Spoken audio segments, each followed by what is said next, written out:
Apparently, 1 in 4 Brits, or just over 1 in 4 Brits, are now self-conscious about the way they look, and 77% of us admit to editing pictures before posting them to social media.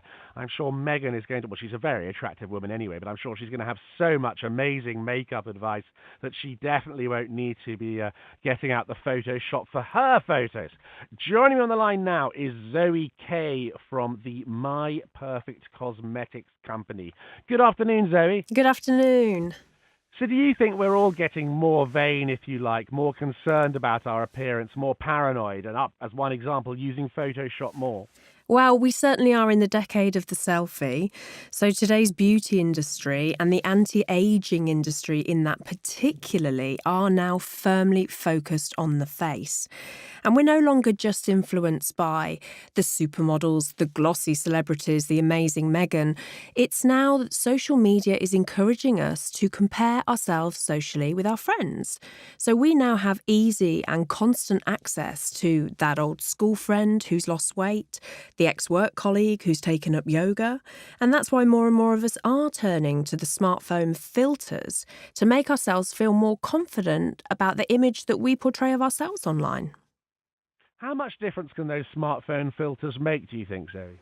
Well, they can make a huge amount of difference, but they are based on a westernized version of what we assume beauty should be.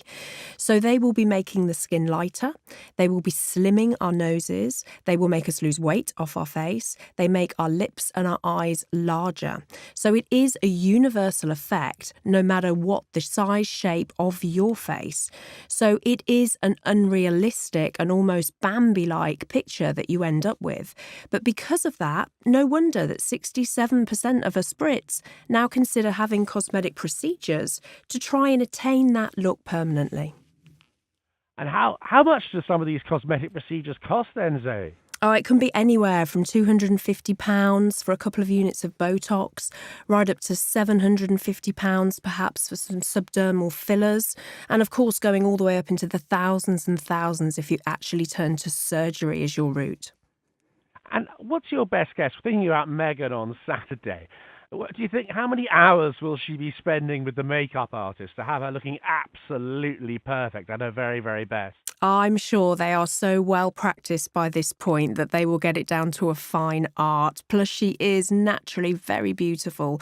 And that's what's so exciting about the wedding. I think that perhaps more people now feel that they can connect with the royals. We saw it in the wedding of the last weddings, and I just think that people are getting behind the royal family again. So, it's very exciting, but I'm sure that they're going to get that down to a fine art. I bet she'll be in and out in about an hour. So I had so many makeup rehearsals. I didn't even know about makeup rehearsals. I got married about 5 years ago, and my wife, she always looks great, and she looked fantastic on the day, and she had this makeup rehearsal and then makeup on the day, and I was going, what? That sounds absolutely nuts, but I guess it does work, I guess, does it? Yeah, absolutely. Hair rehearsals, makeup rehearsals.